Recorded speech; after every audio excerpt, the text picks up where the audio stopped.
Hi friends, welcome to our channel Swarna sentiment. வாங்க secret டிராமாவோட second part பார்க்கலாம். Last பார்ட்ல ஹீரோ பொறுத்த வரைக்கும் அவன் காதலியை கொண்ட ஹீரோயினுக்கு நியாயமான முறையில தண்டனை வாங்கி கொடுத்துட்டோம். அவ ஜெயில் தண்டனை அனுபவிக்கிறா, அதையும் அவளோட லவர் மூலமாவே வாங்கி கொடுத்துருக்கோம். இதுவே அவளுக்கு போதுமான தண்டனை நினைச்சப்பதான் அவ பிரெக்னெண்டா இருக்காங்கிற விஷயம் தெரிய வந்திருக்கும். ஹீரோயின் இதுக்கு முன்னாடி சந்திச்ச சந்தர்ப்பங்கள்லாம் அவன் நல்லவன் காட்டுற மாதிரி தான் இருந்துச்சு. ஆனா இப்போதைக்கு அவன் காதலியை கொண்டுட்டாங்கிற கோபம் அவ யாரா இருந்தா நமக்கு என்னங்கிற மாதிரி யோசிக்க வச்சிருந்திருக்கும். ஒருவேளை ஃபியூச்சர்ல அவ யாருங்கிற கேள்வி அவனுக்குள்ள திரும்பவும் வந்துச்சுன்னா அந்த விடையை தேடுறப்போ அவனுக்கு அவன் மேல காதல் வந்தாலும் வரலாம். இந்த தோகன் பாக்குறதுக்கெல்லாம் நல்லவன் மாதிரி தான் இருக்கான், அப்பாவியா இருக்கான். ஹீரோயின் தண்டனை அனுபவிக்கும் போதெல்லாம் அவனோட குற்ற உணர்ச்சி அவனை கொண்டுட்டு இருக்கு. இருந்தாலும் அவனுக்கு ஒரு ஃப்ரீடம் கிடைச்சிருந்திருக்கான். அவன் பண்ண தப்புல இருந்து அவன் எஸ்கேப் ஆயிருந்திருக்கான். இந்த சுதந்திரத்தை தக்க வச்சுக்கிறதுக்காக அவன் இன்னும் எவ்வளவு தூரம் பாடுபட வேண்டியிருக்கு. அதனால ஹீரோயின் எவ்வளவு தூரம் கஷ்டப்பட போறாங்கிறத இந்த பாட்டு பார்த்து தெரிஞ்சுக்கலாம். எபிசோட ஸ்டார்டிங்ல ஹீரோட பாஸ்ட்ல என்ன நடந்துச்சுன்னு காட்டுறாங்க. அவன் ஒரு முறை சுஜிய ரிங் வாங்கி கொடுக்கறதுக்காக ஒரு ஜுவல்லரி ஷாப் கூட்டிட்டு வந்திருக்கான். ஐ லவ் யூ அப்படின்னு ப்ரொபோஸ் பண்ணிருங்களா மாட்டி விடல. என்ன இதுக்கு தான் வெயிட் பண்ணிட்டு இருந்தேன்னு டக்குனு அவ கையில மாட்டி விட, இல்ல நான் இதுக்கு ஒன்னும் வெயிட் பண்ணலன்னு அவர் எங்க ஹீரோ கையிலேயே வச்சிரும். அப்ப என்ன நெக்லஸ் வேணுமான்னு இவன் நெக்லஸ் எடுத்து கழுத்துல வைப்பானா, நீங்க எதையுமே சீரியஸாவே எடுத்துக்க மாட்டீங்கல்ல, எனக்கு எதுவுமே வேண்டாம் அவங்க வந்து கிளம்ப போக இவன் ஓடி வந்த விட ஸ்டாப் பண்ணி கண்ணத்துல கை வச்சு ஐ லவ் யூ சுஜி போதுமா, என்ன போதுமான்னு உடனே ஸ்டாப் பண்ணிட்டீங்க, நீங்க ஒன்னும் ஃபீல் பண்ணி சொன்ன மாதிரி இல்லையே, ஐ லவ் யூ சுஜி இது ஓகேவான்னு கேட்க முன்ன விட இது பெட்டர்ன்னு சொல்லவும் அப்ப அங்க சித்தி வந்துடுறாங்க. என்னடா மீன் ப்ரொபோஸ் எல்லாம் பண்ணிட்டியா, அப்படியே அந்த பொண்ணு கிட்ட சொல்லிடு உங்க அப்பா ஆல்ரெடி உனக்கு அரேஞ்ச் மேரேஜ் ஃபிக்ஸ் பண்ணிட்டாருன்னு. சுஜி ஒரு வித ஏமாற்றத்தோட ஹீரோவை பார்க்கவும் ஹீரோவா சித்தியை பார்த்து முறைக்க ஆரம்பிச்சிடறான். நான் என்ன இப்ப தப்பா சொல்லிட்டேன், சுஜி மாதிரி நல்ல பொண்ணு உண்மை தெரிஞ்சதுக்கு அப்புறமா பின்னாடி வருத்தப்படக்கூடாதுன்னு தான் இப்பவே சொன்னேன், என்ன தப்புங்க. அவ்வளவுதான் சுஜி அங்க வந்து கோச்சிட்டு ஹீரோ விட்டுட்டு போயிருந்திருப்பா. அன்னைக்கு மட்டும் நீ கோச்சிட்டு போகாம இருந்தேன்னா சுஜி நம்ம 2 பேரும் சேர்ந்தே இருந்திருக்கலாம். நான் அப்பாவோட மனசை மாத்த உன்னை கல்யாணம் பண்ணி இருந்திருப்பேன், ஏன் என்ன விட்டுட்டு போனேன்னு அவன் ஃபீல் பண்ணிட்டு இருக்கான். ஒருவேளை நீ என்னோட காதல சீரியஸா எடுத்துக்கலையோ, அன்னைக்கு சோஃபி சொன்ன மாதிரி நான் உன்னை காதலிக்கவே இல்லையோ, உண்மையான காதல் இருக்கா இல்லையா அப்படின்னு யோசிச்சுட்டு இருக்கேன். இதுக்கான கேள்விய ஒருத்தர் கிட்ட கேட்டா சரியான பதில் கிடைக்கும்னு இவன் தோகனை தேடி வந்துடுறான். என்ன லாயர் ஜியாங் பிரெக்னெண்டா இருக்காதா, எனக்கு ஒரு ரிப்போர்ட் வந்துச்சு, அது எதுவும் அவ தண்டனையில தப்பிக்கிறதுக்கு வழி வைக்குமாங்க. அவனை அதிர்ச்சியா ஹீரோ பார்க்க ஆரம்பிச்சான். என்ன இவ்வளவு ஷாக் ஆகுறீங்க, நீங்க லவ் பண்ணிருக்கீங்களா, உங்களுக்கு லவர் இருக்காங்களா, நீங்க யாரையும் காதலிக்கிறீங்களா, இந்த கேள்வியில அது கேட்டு கேக்குறீங்க. இல்ல நேத்துக்கு எனக்கு லவ் பத்தி ஒரு சந்தேகம் வந்துச்சு, நான் சுஜியை ரொம்ப லவ் பண்ணேன், சுஜி என்ன ரொம்ப லவ் பண்ணா, ஆனா எங்க சுத்தி இருக்கிறவங்க எல்லாம் அது லவ்வே கிடையாதுன்னாங்க. சுஜியும் கூட என்ன பிரிஞ்சு போனப்போ அவ என்னோட காதலை புரிஞ்சுக்கலையோன்னு தான் நானும் நினைச்சேன். ஒருவேளை உண்மையான காதல் எப்படி இருக்குன்னு காதலிக்கிறவங்கிட்ட கேட்டு பார்த்தா தெரியும் தான் உங்களை பார்க்க வந்தேன். சரி விடுங்க, உங்களுக்கு பதில் தெரியலனா விட்டுருங்கன்ட்டு போயிடுறான். அடுத்த ஹீரோ அவனோட டேப்ல ஹீரோயினும் தோகனும் லவ் பண்ணப்ப எடுத்துக்கிட்ட போட்டோஸ் எல்லாம் பாக்குறான். 2 பேரும் இவ்வளவு தூரம் லவ் பண்ணிருக்காங்க,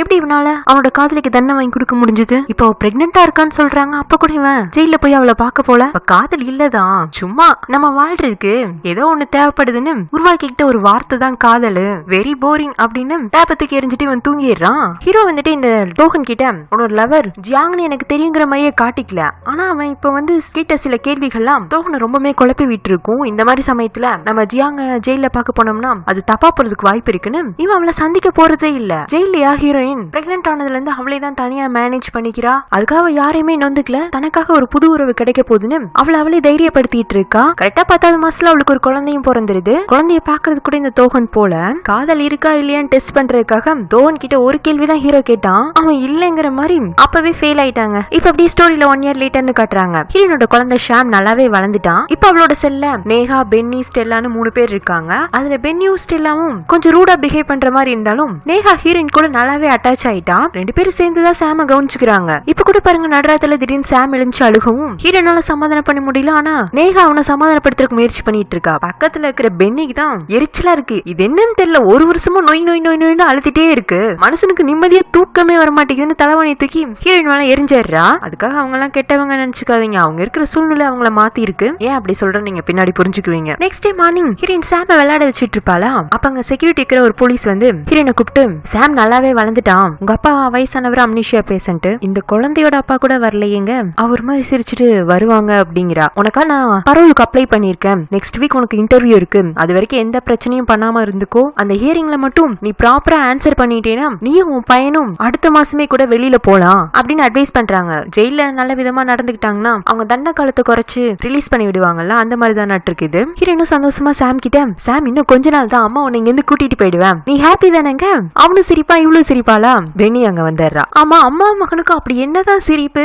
இருக்கிறது ஜெயிலு, ஆனா இந்த சிரிப்பு மட்டும் உங்களுக்கு எங்க இருந்து வருதுன்னே தெரியல, காலையிலனா சிரிக்கிறது நைட்டு ஃபுல்லா ஒப்பாரி வைக்கிறது, மனுஷன் ஜெயில கூட நிம்மதியா இருக்க முடியறது இல்ல அப்படின்னு சாம் கிட்ட குனிஞ்சு இங்க பாரு, அடிக்கடி அழுத ஆன்டி தொந்தரவு பண்ணிட்டு இருந்த, வாயை கட்டி வச்சிருவேன் அப்படிங்கிறாங்களா. அதுல சாம் பயந்து அழுகவும் ஹீரோனு எங்க இவங்க அந்த மாதிரி பண்ணிடுவாங்களோன்னு பயத்துல குழந்தைய தூக்கிட்டு அங்க இருந்து ஓடிடுறா. காலை ஆக்டிவிட்டிஸ் எல்லாம் முடிஞ்சதுக்கு அப்புறமா கைதிகள்லாம் சேர்ந்து துணி தைக்கிறது, துணி அயன் பண்றது, அந்த மாதிரி வேலையெல்லாம் உள்ளேயே செய்வாங்க. மேபி இவங்க ரிலீஸ் ஆகி வெளியில போனாங்கன்னா இவங்களுக்கு வேலை தரதுக்கு யாராச்சும் யோசிப்பாங்கல்ல. அந்த மாதிரி சமயத்துல இந்த மாதிரி சின்ன சின்ன தொழில் எல்லாம் கத்து வச்சிருந்தாங்கன்னா அவங்களுக்கு யூஸ்ஃபுல்லா இருக்கும்னா அங்கேயே சொல்லித்தர வேலை தான் இது. அப்ப நேகா ஓடி வந்து நெக்ஸ்ட் வீக் பரவாயில்ல எப்படியாச்சும் வெளியில போயிடு, இல்லைன்னா உன்னால உன் குழந்தைய இன்னும் 6 மாசம் தான் உன் கூட வச்சிருக்க முடியும். இந்த சான்ஸை மிஸ் பண்ணிட்டேன்னா உன் குழந்தைய ஆர்ஃபனேஜ்ல விட்டுருவாங்க. ஹீரோயினும் சிரிச்சிட்டே ஆர்ஃபனேஜா என் குழந்தை எதுக்கு ஆர்ஃபனேஜுக்கு போகணும்? அவளுக்கு அவங்க தாத்தா இருக்காங்க, அவங்க அப்பா கூட அவனை கூட்டிட்டு போறக்கு வருவாரு. நான் ஜெயில இருந்தாலும் என் பையன் இங்க இருந்து கஷ்டப்பட மாட்டாங்கிறா. இன்னமும் அந்த தோகனை ஹீரோயின் நம்பிட்டு இருக்கா. சரி என்ன பண்றது, கடவுள் இருக்காரா இல்லையாங்கிற கேள்வியை கேட்டுட்டே இருக்கதை விட ஏதோ இருக்காருன்னு நம்பி நம்ம வாழ்க்கையை ஓட்டுறது இல்ல, அந்த மாதிரி தான் நட்டுருக்குது. இப்ப அப்படியே ஹீரோனோட அப்பாவை காட்டுறாங்க. அவருக்கு அப்பா ஞாபகம் மாதிரி இருந்திருக்கும், ஆனா அவங்க சீரியஸா அதை எடுத்துருக்க மாட்டாங்க. கடைசியா ஹீரோன் ஜெயிலுக்கு போனப்போ அவர் அதிர்ச்சி ஆயிருந்திருப்பார்ல,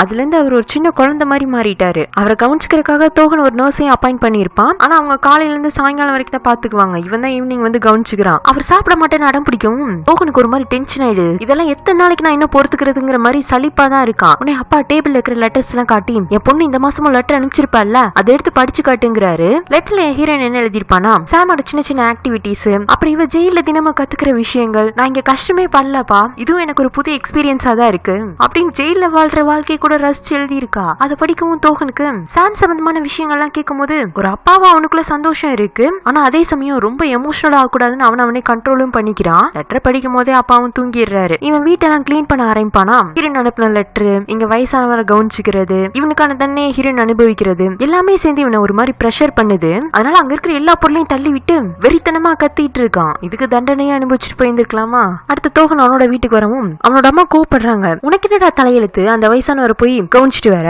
ஜியாங் தப்பு பண்ணா அவ ஜெயிலுக்கு போய் 2 வருஷம் ஆயிடுச்சு, நீயும் எதுக்கு இப்படி ஒரு வாழ்க்கை வாழ்ந்துட்டு இருக்க, இது சரியில்லை, சீக்கிரமே அம்மா பாக்குற ஒரு பொண்ணை கல்யாணம் பண்ணிட்டு செட்டில் ஆகு, இல்ல ஜெயில இருந்து வர ஜியாங்காக தான் வெயிட் பண்ணிட்டு இருக்கேன்னா சத்தியமா அவளை என்னால இனி மறுமலை ஏத்துக்கவே முடியாதுங்கிறாங்க. அட்லீஸ்ட் இந்த உம்னா மூஞ்சி அவங்க அப்பா அம்மா கிட்டே சொல்லலாம்ல, எனக்காக தான் அவ தன்னை அனுபவிக்கிறான்னு. ரொம்ப தாங்க இவன் ஓவரா பண்றான். இங்க ஜெயில ஹீரோயின் அவங்க ஆக்டிவிட்டி ஏரியால ஒர்க் பண்றப்ப கிடைக்கிற சின்ன சின்ன பீசஸ் துணி, ஊசி நூலெல்லாம் ஒளிச்சு எடுத்துட்டு வந்து வச்சு நைட்டு தூங்காம அவ பையனுக்காக ஏதோ ஒண்ணு எம்ப்ராய்டரி பண்ணிட்டு இருப்பா. பக்கத்துல நேகா உட்காந்து அதோ அந்த பென்னியும் ஸ்டெல்லாவும் பாக்குறதுக்கு மட்டும் ரோடி பொம்பளைங்க கிடையாது, ரொம்ப மோசமானவங்க. அவங்க நடந்துக்கிறது கூட அப்படிதான் இருக்குங்க. இப்போ ஒரு ஏதோ டிராமா உட்காந்து டிவில பாத்துட்டு இருப்பாங்க. அதுல வர கேரக்டர்ஸ் எல்லாம் கெட்ட கெட்ட வார்த்தையில் திட்டிட்டு இருக்காங்க. சரி இந்த வருஷம் எதுக்குதான் நம்மள இவங்க கூட போட்டாங்களோ ஜியாங், நம்ம சாம இன்னும் பத்திரமா வச்சுக்கணும். ஏன்னா இந்த பென்னி இருக்கா பாத்தியா, அவளோட தொழிலுக்கு அவ பையன் தொந்தரவா இருக்க கூடாதுன்னு குழந்தைக்கே கஞ்சா கொடுத்துருக்கா.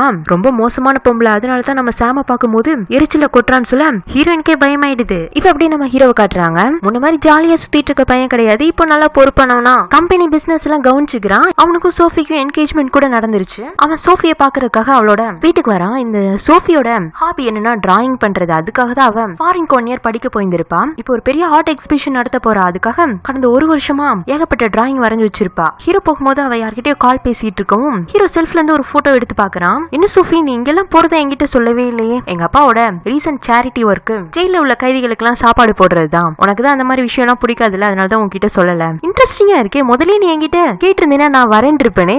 இந்த முறை நீ போகும்போது என்னையும் கூட்டிட்டு போங்கிறான். நெக்ஸ்ட் சீன்ல தோகன் அவங்க அம்மா அவனுக்காக அரேஞ்ச் பண்ண ஒரு பொண்ணு கூட டேட்டிங் பண்ணிட்டு இருக்கான். இன்ட்ரெஸ்ட் இல்லாம தான் பண்ற மாதிரி இருக்கான். ஆனா அந்த பொண்ணு கொஞ்சம் எக்ஸைட்டா தான் வந்திருப்பா. தோகனோட அப்பியரன்ஸ், அவனோட ஜாப், அவனோட நேச்சர் எல்லாமே அவளுக்கு ரொம்ப பிடிச்சிருக்கு. ஆனா ஒன்னே ஒண்ணு மட்டும் இடிக்குது. தோகனோட அம்மாவும் அப்பாவும் லோ பேக்ரவுண்ட் தானே. அவங்க அம்மா வந்து வீட்டு வேலை செஞ்சுதான் இவனை படிக்க வச்சிருப்பாங்க. அப்பா ரோடு கிளீனரு. சோ கல்யாணத்துக்கு அப்புறமா நீங்க உங்க அப்பா அம்மா கூட தான் இருக்க போறீங்களாங்க? ஆமா, நான் இவ்வளவு தூரம் வந்திருக்கேன்னா அவங்க 2 பேரும் தான் காரணம். அவங்கள விட்டுட்டு என்னால இருக்க முடியாதுங்க. சாரி, நான் வந்து உங்களை மட்டும்தான் என் ஹஸ்பண்ட் அக்செப்ட் பண்ணிக்குவேன். உங்க அம்மா அப்பாவை என்னால மாமனார் மாமியார ஏத்துக்க முடியாது அப்படின்னு அந்த பொண்ணு எழுந்து போயிடுது. என்ன எல்லாருமே ஜியாங் மாதிரி இருப்பாங்களா இவனோட அப்பா அம்மாவை அவங்க அப்பா அம்மாவை பாக்குறதுக்கு? அந்த பொண்ணு எழுந்து போனதுக்கு அப்புறமா கூட இவன் ரொம்ப நேரம் அங்கேயே உட்காந்துட்டு இருப்பானா. அந்த டேபிள்ல சோஃபி வந்து உட்கார்றான். நான் சீக்கிரமே ஒரு ஆர்ட் எக்ஸிபிஷன் நடத்த போறேன், அதுக்காக ஒரு கிளைண்ட பாக்குறதுக்கு தான் வந்தேன். நீங்க என்ன டேட்டிங்க்கு வந்தீங்களா? அவன் ஆமான் தலையாட்ட. அந்த பொண்ணு உங்களை ரிஜெக்ட் பண்ணிட்டு போயிடுச்சு தானே? அவன் இல்லன்னு சொல்ல பரவாயில்ல, உங்க முகத்தை பார்த்தாலே தெரியுது. ஏன்னா ரிஜெக்ட் ஆன ஃபீல் எப்படி இருக்கும்னு எனக்கு நல்லாவே தெரியும். இதை விட பெட்டரா நீங்க எது டிசர்வ் பண்றீங்களோ அது உங்களுக்கு கிடைக்கும். நீங்க ஃப்ரீயா இருந்தீங்கன்னா இந்த வீக்கெண்ட் நான் ஒரு சேரிட்டி ஒர்க்காக ஜெயிலுக்கு போறேன், நீங்களும் வரீங்களான்னு கேட்க அவன் யோசிக்கிறேங்கிறான். ஓகே பாய்ன்னு சொல்லிட்டு சோஃபி வந்தா பேசினா கிளம்பி போயிடுறா. இந்த தோகன் ஒரு மாதிரி மன உளைச்சல்ல இருந்திருப்பானா. திடீர்னு அவனை நெருங்கி வந்து இவ்வளவு ஒரு அழகான பொண்ணு பேசிட்டு போகவும் அவன் மனசுக்குள்ள ஒரு பட்டாம்பூச்சி பழக்க ஆரம்பிச்சிருது. அதனால ஆட்டோமேட்டிக்கா சோஃபி போற பக்கமா பார்த்து சிரிக்க ஆரம்பிச்சிடுறான். இவன் ஒரு காலத்துல நம்ம ஹீரோனை சின்சியரா தான் லவ் பண்ணிட்டு இருந்தான். இப்ப ஹீரோனை பத்தி யோசிக்க யோசிக்கும் போதெல்லாம் அவனுக்கு குற்ற உணர்ச்சி மட்டும்தான் இருக்கு, காதலும் கிடையாது, ஒண்ணும் கிடையாது. ஆனா இந்த பொண்ணை பார்க்கும்போது ஃப்ரெஷ்ஷா ஏதோ ஒரு ஃபீல் கிடைக்கிற மாதிரி இருக்கு. அவ்வளவுதான், அவ கேட்டுக்கிட்ட மாதிரி இவனும் சேரிட்டி ஒர்க்காக ஜெயிலுக்கு போயிடுறான். அங்க இவன் எல்லாருக்கும் சாப்பாடு சர்வ் பண்ணிட்டு இருப்பானா, ஹீரோயினும் லைன்ல நிக்கிறா. அவன் நினைச்சுக்கிறா இவன் தனக்காக தான் வந்திருக்கான், தான் பையனை பாக்குறதுக்காக தான் வந்திருக்கான்னு. சாப்பாடு வாங்கும் போது பையனை காட்டுறா. அவனுமே பையனை பார்த்து ஸ்மைல் பண்றான், பாசத்தெல்லாம் கண்ணிலேயே காட்டுறான். ஆனா அடக்கிதான் வாசிக்கிறான். இருந்தாலும் ஹீரோயின் தான் ரொம்ப உற்சாகமா சாப்பிடறத கூட விட்டுட்டு தூரமா நின்னு நம்ம பையன்னு அவனுக்கு காட்டுறதுக்கு முயற்சி பண்ணிட்டு இருக்கா. என்னடா இத்தனை வருஷமா நம்மள பார்க்க வரலையே, இன்னைக்கு வந்திருக்கானேங்கிற சந்தேகம் எல்லாம் அவகிட்ட இல்ல. இத்தனை நாள் கழிச்சு நம்மள பார்க்க வந்துட்டானே அப்படிங்கிற சந்தோஷம் தான் அவன் முகத்துல இருக்கு. இதெல்லாம் தூரமா நின்னு கைகட்டி நம்ம ஹீரோ பாத்துட்டு இருக்கான். பரவாயில்ல, ரெண்டு பேருக்கும் இன்னும் காதல் இருக்குதானாட்டு இருக்கு. ஒருவேளை அப்ப காதல் உண்மைதானோ, திரும்பவும் ஒரு டெஸ்ட் வைக்கணுமாட்டு இருக்குன்னு அப்பவே யோசிக்க ஆரம்பிச்சிடறான். சோஃபி அவன்கிட்ட வந்து சேரிட்டி ஒர்க் வரதா சொல்லிட்டு சும்மா நின்னுட்டு இருக்க, போய் எல்லாத்துக்கும் சாப்பாடு சர்வ் பண்ணுங்க, நான் கூட வரதா சொன்னேன். உங்களை மாதிரி பொய்யா நடிச்சு சிரிச்சு என்னால ஆக்டிங் எல்லாம் பண்ண முடியாது, எனக்கு அதை விட ஃபன்னான ஒரு விஷயம் கிடைச்சிருக்கு, நீ போங்கிறான். நெக்ஸ்ட் சீன்ல ஹீரோ தானா இப்போ கம்பெனி பொறுப்பெல்லாம் பாத்துக்கிறான். அபிஷியலா அவன் தான் கம்பெனியோட சேர்மன் அனௌன்ஸ் பண்றதுக்காக ஒரு இனாகரேஷன் ஒர்க் போயிட்டு இருக்கு. சோஃபியோட அப்பா சீஃப் கெஸ்ட் அதுல கலந்துக்க வேண்டியது, அவர் பிஸியா இருக்கதா சொல்லிட்டு அவரோட பார்ட்டியில இருக்கிற முக்கியமான ஒரு நபரை அனுப்பிச்சு வைக்கிறாரு. ஹீரோட அப்பாக்கா கடுப்பாயிடுது. வர வர இந்த மினிஸ்டர் பையன் ரொம்ப ஓவரா தான் போயிட்டு இருக்கான், அவனை பயம் கொடுத்துற மாதிரி ஏதாச்சும் பண்ணணும்னு இனாகரேஷன் ஃபங்க்ஷன் அன்னைக்கு தடபடலா ஐடி ஆபீசர்ஸ் எல்லாம் உள்ள நுழைஞ்சிடுறாங்க. சீஃப் கெஸ்டா வந்து சோஃபியோட அப்பாவோட கட்சியை சேர்ந்தவர் இல்லீகலா ஏதோ கன்ஸ்ட்ரக்ஷன் ஒர்க் கரப்ஷன்லாம் பண்ணிருப்பாராட்டு இருக்கு. அதுக்காக அவர் அரெஸ்ட் பண்ணிட்டு போறாங்க. சோஃபி கோமா ஹீரோ கிட்ட இப்படி எல்லாம் நடக்க போறதா நீ என்கிட்ட சொல்லவே இல்லையே, சாரி சோஃபி, இது என்னோட பிளான் இல்ல, எங்க அப்பாவோடது. எங்க அப்பாவுக்கும் உங்க அப்பாவுக்கும் ஃப்ரெண்ட்ஷிப் எவ்வளவு தூரம் இருக்கோ அதே மாதிரி அவங்க ரெண்டு பேத்துக்குள்ள ஒரு அமைதியான வாரம் நடந்துட்டு இருக்கு, அதுக்கு நான் பொறுப்பு கிடையாது, இன்னைக்கு இனாகிரேஷன் அதுக்கு தான் நான் வந்தேன்னு சொல்லிட்டு அவன் போயிடுறான். சே, இவனுக்கு நம்ம மேல லவ்வும் இல்ல, நம்மள அவமானப்படுத்துற மாதிரி இங்க வர வச்சுட்டு நம்ம அப்பாவோட கட்சியை சேர்ந்தவங்கள அரெஸ்ட் பண்ணிட்டும் போயிட்டாங்கன்னு அப்படின்னு அவ சோகமா நின்னுட்டு இருக்க. இந்த இனாகிரேஷன் ஃபங்க்ஷனுக்காக தோகன்மே வந்திருப்பான். அவனுமே இப்போ ஒரு தவிர்க்க முடியாத விஐபி. இந்த 2 வருஷத்துல சொசைட்டில அவனுக்குன்னு தனி இடம் கிடைச்சிருந்திருக்கும். அவன் சோஃபி கிட்ட வந்து நீங்க ஓகேவான்னு கேட்க, தெரியல, எல்லாரும் விளையாடுற விளையாட்டுல நான் ரொம்ப சைலண்டா இருக்கணும்னு தோணுது, நானும் பெருசா ஏதாச்சும் விளையாடணும், அப்பதான் நானும் இந்த ஆட்டத்துல இருக்கேன்னு எல்லாருக்கும் தெரிய வரும், நீங்க எனக்கு உதவி பண்றீங்களாங்க. அவனும் சரின்றான். அடுத்து ஹீரோ தோகனை கூப்பிட்டு உனக்கா நான் 2 ஆஃபர் வச்சிருக்கேன், என்னதுன்னு கேட்க, இந்த மினிஸ்டர் சம்பந்தமான கேஸை நீ எடுத்து நடத்து, எத்தனை நாள் பப்ளிக் ப்ராசிக்யூட்டரா இருந்து காலத்தை ஓட்ட முடியும், இந்த மாதிரி பெரிய கேஸ் எடுத்தனா உனக்கு பாப்புலாரிட்டி அதிகமா கிடைக்கும், ரொம்ப கஷ்டப்பட்டு இந்த இடத்துக்கு வந்ததா உன்னோட ப்ரொஃபைல் பார்த்து தெரிஞ்சுக்கிட்டேன், சோ ஒரு நண்பனா உனக்கு உதவி செய்யலாம் தான் இந்த கேஸ் ஃபைல உன்கிட்ட கொண்டு வந்திருக்கேன்னு ஹீரோ நல்ல விதமா பேச ஆரம்பிக்க, நீங்க இப்படி எல்லாம் பேசுற ஆள் கிடையாது அப்படின்னு தோகன் சந்தேகப்படவும், சரிதான் இன்னொரு ஆஃபர் இருக்கு அப்படின்னு இன்னொரு ஃபைல காட்டி, இது ஜியாங்கோட பரோல் ஃபைல், அவளோட பரோல் ஹியரிங்க்கு நீயும் போறதா கேள்விப்பட்டேன், அவளோட பரோலை கேன்சல் பண்ணி விட்டுரு, என்ன மிரட்டுறீங்களாங்க, இல்ல உனக்கு சாய்ஸஸ் கொடுத்திருக்கேன், எடுத்துக்கிறதும் எடுத்துக்காதும் உன்னோட விருப்பங்கிறான். அடுத்த சீனே ஹீரோனோட பரோல் ஹியரிங் தான். அங்க மொத்தம் 5 லாயர்ஸ் உட்கார்ந்துட்டு இருக்காங்க. ஹீரோன் இந்த 2 வருஷமா அமைதியான முறையில ஜெயில் வாழ்க்கையை அனுபவிச்சதுனால நீங்க உங்களோட தப்பை ரியலைஸ் பண்ணிட்டீங்களாங்க, நல்லாவே ரியலைஸ் பண்ணிட்டேன், முன்ன கூட நான் ஆக்சிடென்ட் பண்ணிட்டேன், இது என்ன ஆக்சிடென்ட் கேஸ் தானே, இதுக்கான தண்டனை கிடைக்க போது நான் உள்ள வந்துட்டேன், எனக்குன்னு ஒரு குழந்தை பிறந்ததுக்கு அப்புறமா ஒரு அம்மாவா யோசிச்சு பார்க்கும்போது இன்னொரு உயிரோட இழப்பு அந்த சம்பந்தப்பட்ட நபருக்கு எவ்வளவு வருத்தமா இருக்குன்னு இப்ப புரிஞ்சுட்டேன், ஒருவேளை நான் இந்த பரோல்ல வெளியில போனோம்னா வேலையா சுஜியோட அம்மாவை பார்த்து மன்னிப்பு கேட்பேன் அப்படின்னு ஏதோ இவதான் கொலை பண்ண மாதிரி ஃபீல் பண்ணி பேசிட்டு இருக்கா. இங்க இருந்து வெளியில போனதுக்கு அப்புறமா நீங்க என்ன மாதிரி வாழ்க்கையை வாழ ஆசைப்படுறீங்க, என்னோட இந்த கடந்த 2 வருஷம் ஜெயில் வாழ்க்கையில நான் நிறையவே பாடம் கத்துக்கிட்டேன், சோ என் பையனை ஒரு பொறுப்புலவனா வளர்த்தணும், அவனுக்கு நைட் ஆனா ஸ்டார்ஸ் பாக்கறதுனா ரொம்ப பிடிக்கும், இங்க ஜெயில குறைஞ்ச நேரம் தான் வெளியில விடுவாங்களா, அதனால என் பையனால ரொம்ப நேரம் ஸ்டார்ஸ் பார்க்க முடியல, வெளியில கூட்டு போய் அவனுக்கு நிறைய ஸ்டார்ஸ் காட்டுவேன், எனக்கு அம்மா கிடையாது, எங்க அப்பா தான் என்ன சின்ன வயசுல இருந்து நல்லபடியா கவனிச்சுக்கிட்டாரு, நான் இன்னொரு அம்மாவா இருந்து எங்க அப்பாவை கவனிச்சுக்குவேன், எங்க ஃபேமிலி ரொம்ப சின்ன ஃபேமிலி, எங்க அப்பாவும் நானும் மட்டும்தான், இப்போ சாம் இருக்கான், நான் தெரியாம ஒரு தப்பு பண்ணிட்டேன், இப்படி ஒரு தப்பு இனிமே நான் பண்ணவே மாட்டேன், ப்ளீஸ் தயவு செஞ்சு என்னோட பரோலை கன்சிடர் பண்ணுங்கன்னு அவ அழுது கெஞ்சவும் 2 லாயர்ஸ் இவளுக்கு பரோலுக்கு ஓகே அப்படின்னு சைன் பண்ணிடுறாங்க. 2 பேர் நோ கொடுத்துறாங்க. இந்த தோகன் மட்டும் யோசிச்சுட்டே இருக்கான். அப்படி அங்க அந்த சீனை கட் பண்ணிட்டு இங்க ஹீரோவையும் அவனோட அசிஸ்டன்ட் ஷோயும் காட்டுறாங்க. இந்த பரோல் ஹியரிங்காக நான் 5 லாயருமே சந்திச்சேன், அவங்க 5 பேர்கிட்டயுமே பரோல் கொடுக்காதீங்கன்னு சொல்லியும் 2 பேர் ஜியாங் மேல இறக்கப்பட்டு பரோலுக்கு ஓகே சொல்லிட்டாங்க, 2 பேரு நான் கேட்டுக்கிட்டபடி கேன்சல் சொல்லிட்டாங்க. அந்த ஒரு ஆள் அவனோட முடிவு தான் எல்லாத்தையும் மாத்தி இருக்கு. அந்த லாயர் என்ன பண்ணிருப்பான்னு நீ நினைக்கிற அப்படின்னு ஹீரோ சிரிக்க ஆரம்பிக்கிறான். எப்போ மாதிரி முதுகுல குத்துற வேலையை தோகன் பண்ணிட்டானாட்டு இருக்குங்க. அன்னைக்கு நைட்டு ஜெயிலுக்குள்ள ஹீரோனோட செல்ல இருக்கிற அந்த 2 ஆன்டிஸும் எப்போ மாதிரி சீரியல்ஸ் பாத்துட்டு இருப்பாங்களா, ஹீரோனும் அவங்க கூட உட்காந்து அப்படியே பாத்துட்டு இருப்பா. அப்போ திடீர்னு இடையில பிளாஷ் நியூஸா தோகனை தான் காட்டுறாங்க. அவனை சுத்தி மீடியாக்காரங்களா இருக்காங்க, ஏன்னா அவன் ஒரு பொலிட்டிஷியன் பார்ட்டியை சேர்ந்தவரை ஹேண்டில் பண்ண போறான்ல, சோ தன்னோட லவர் இவ்வளவு பெரிய ஆளாயிட்டானு இவளுக்கு சந்தோஷமா இருக்கு. ஆனா இந்த கேஸ் அவன் கைக்கு எப்படி வந்திருக்கும், இவளோட பரவல அவன் கேன்சல் பண்ணி விட்டனாலதான், அது அவளுக்கு தெரியாம அவ சந்தோஷப்பட்டு இருக்கா. நெக்ஸ்ட் ஹீரோயின் செல்ல இருக்கும்போது அப்போ ஒரு லேடி இன்ஸ்பெக்டர் வந்து 2008 உன்னை பாக்குறதுக்காக ஒருத்தர் வந்திருக்காருன்னு சொல்ல, தோகன் தான் வந்திருக்காரு, நேற்றுக்கு பரவல நம்ம ஃபீல் பண்ணி பேச பேசுனனால நம்மளுக்கு ஆறுதலா இருக்கணும்னு வந்திருக்கான்னு நினைச்சிட்டு இவ சந்தோஷப்பட ஸ்டெல்லா இருந்துட்டு உன் முகம் திடீர்னு இவ்வளவு பிரைட் ஆகுறது பார்த்தா இந்த குழந்தையோட அப்பா தானே பாக்க வந்திருக்காரு. ஹீரோயின் பதில் எதுவும் சொல்லாம சிரிக்க நேகாவும் அப்ப உண்மையிலேயே அவர் தான் வந்திருக்காரா, ஒரு நிமிஷம் வெயிட் பண்ணுன்னு எங்கேயோ ஒளிச்சு வச்சிருந்த லிப்ஸ்டிக் எடுத்து கொண்டு வந்து அந்த லிப்ஸ்டிக்கே எதுலயோ வந்து ஒரு குட்டி டப்பால தான் போட்டு வச்சிருக்கா, அதை எடுத்து ஹீரோயினுக்கு போட்டு விட்டு இப்ப போன்னு அனுப்பிச்சு வைக்க அவ்வளவு சந்தோஷமா வந்தாரா. வந்து பார்த்தா ஹீரோ இவனா அப்படின்னு சொல்லிட்டு அவ எழுந்து வெளியே போலான்னு பார்த்தா ரூம் லாக் ஆயிருக்கு. சப்ஸ்டியூட் பதட்டப்படாத பாரு, இந்த கம்பியை தாண்டி வந்து நான் உன்னை எதுவும் பண்ணிட முடியும்னு நினைக்கிறேன், வா நம்ம கொஞ்ச நேரம் பேசலாம். நான் உன்னை பார்த்ததை விட இப்ப அழகாயிட்டியங்க. இவனே அவசரமா லிப்ஸ்டிக் எல்லாம் துடைப்பாளா, மேக்கப் பண்றதுக்குலாம் இங்க டைம் இருக்கு, சந்தோஷமா இருக்கியாட்டு இருக்கு, முடிஞ்ச அளவு சந்தோஷமா இருந்துக்கோ, ஏன்னா வெளியில வந்துட்டேனா நீ சந்தோஷமா இருக்க முடியாது, நான் இருக்க விட மாட்டேன், அவ்வளவுதான், இத சொல்றதுக்கு தான் வந்தேன். இப்ப நீ போலாங்க. இப்ப ஹீரோயின் கதவு கிட்ட போய் ஓபன் பண்ண அது ஓபன் ஆயிடுது. இந்த மிரட்டல குடுக்கறதுக்காக தான் இவ்வளவு தூரம் தேடி வந்தானாட்டு இருக்கு. ஹீரோ பார்த்துட்டு ஹீரோயின் அவளோட டெய்லி ஆக்டிவிட்டிஸ்க்காக அயன் பண்றதுக்காக போறா. எப்போ இல்லாம இன்னைக்கு சாம் ரொம்பவுமே அழுதுட்டு இருக்கான். இவளால வேலையிலையும் கான்சென்ட்ரேட் பண்ண முடியலையா, ஏண்டா இன்னைக்கு ரொம்ப அழுதுட்டு இருக்கா, அம்மா ஏன் தொந்தரவு கொடுக்குறேன், கொஞ்ச நேரம் இரு, இந்த வேலையை முடிச்சுட்டு நம்ம ரூமுக்கு போயிடலாங்க. அப்ப அங்க 4-5 போலீஸ் அவசரமா வந்து அழுதுட்டு இருக்க சாமோட சட்டையை கழட்டி பாக்குறாங்க. அவனோட உடம்பு ஃபுல்லா அங்கங்க பச்சை கலர்ல பேட்ச் பேட்சா இருக்கு, ஏதோ விஷம் ஏறின மாதிரி இருக்கு. இனிமே குழந்தைய நீங்க உங்கள்ட்ட வச்சுக்க முடியாதுன்னு குழந்தைய தூக்கிட்டு போயிடுறாங்க. ஏன் என்னாச்சு என் சாம்க்கு, காலையில கூட அவன் நல்லா தானே இருந்தான், என் குழந்தைய என்கிட்ட கொடுங்க, நான் நல்லா பாக்கணும் அப்படின்னு இவ சொல்ல அதுக்குன்னா இன்ஸ்பெக்டர் காலிலேயே ஒரு அடி அடிச்சுட்டு அவளை கீழே தள்ளி விட்டு போயிடுறாங்க. என்னோட சாம்க்கு என்னாச்சுன்னு இவ பதட்டமாக பக்கத்துல நேகாவுமே ஒரு மாதிரி பயந்துட்டு நின்னுட்டு இருக்கா. இவ அவகிட்ட போய் நேகா நீ காலையில கூட பார்த்தல சாம் நல்லா தானே இருந்தான், இப்ப என்ன உடம்புல இப்படி எல்லாம் இருக்கு, என்னாச்சு அப்படின்னு கேட்க ஏன்ட்டு இதுக்கு கேக்குறீங்க, உங்க பையனை நீங்க தான் பத்திரமா பாத்துருந்துருக்கணும் அப்படின்னு அவ திடீர்னு யாரோ மாதிரி பேசவும் ஹீரோனுக்கு அதிர்ச்சி. அப்போ எப்பவுமே குழந்தைய பார்த்தா எரிச்சல் படுவாள்ல பென்னி, அவங்க ஓடி வந்து நேகாவோட கழுத்து நெரிச்சிட்டு என்ன பண்ண பையனை, நீதான் ஏதோ ஒண்ணு பண்ணிருக்க, உண்மையை சொல்லுங்க, அவ நான் எதுவுமே பண்ணலன்னு சொல்ல அவங்கள அவளோட கழுத்தை கொண்டு போய் டேபிள்ல வச்சு அயன் பாக்ஸ் எடுத்து அவன் மூஞ்சியை தீச்சிருவேன், உண்மையை சொல்லுன்னு சொல்லவும் ஹீரோனா இது மேற்கொண்டு அசம்பவிதம் ஆயிடக்கூடாதுன்னு பென்னி நேகா விட்டுருங்கன்னு இவ அவங்கள ஒரு பக்கம் புடிச்சு இழுப்பாளாம். நேகாவும் தன்னை காப்பாத்தணுங்கிறதுக்காக அயன் பாக்ஸோட ஒயரிங்க புடிச்சு இழுப்பா. இவங்க 2 பேரும் மல்லு கட்டினதுல அந்த ஃபுல் ரூம்க்கும் வந்து பவர் சப்ளைல ஏதோ ஷார்டேஜ் ஆகி அயன் பாக்ஸ்ல இருந்து அதிகமா நெருப்பு வர ஆரம்பிச்சிருது. அது பக்கத்துல இருந்து ஹீரோனோட ஷோல்டர் பொசுக்கி விட்டுருது. உடனே போலீஸ் அங்க வந்து ஹீரோனை மெடிக்கல் ரூம் கூட்டிட்டு போறாங்க. இவெல்லாம் அந்த வலியை கூட பொருட்படுத்தாம என்ன சாம் கிட்ட முதல்ல கூட்டிட்டு போங்க, நான் என் பையனை பாக்கணுங்க. அவங்க இவ்வளவு 4 பக்கமும் லாக் பண்ணி வச்சுட்டு இவ ஷர்ட்டை கழட்டுறாங்க. ஒரு பக்கம் ஷோல்டர் ஃபுல்லாமே தீஞ்சு போயிருக்கு. எனக்கு ட்ரீட்மெண்ட் எல்லாம் பார்க்க வேண்டாம், என் பையனை இங்க தானே கூட்டிட்டு வந்திருப்பீங்க, அவனுக்கு என்னாச்சு, முதல்ல அவன்கிட்ட என்ன கூட்டிட்டு போங்க அப்படின்னு அவ கத்துறானா.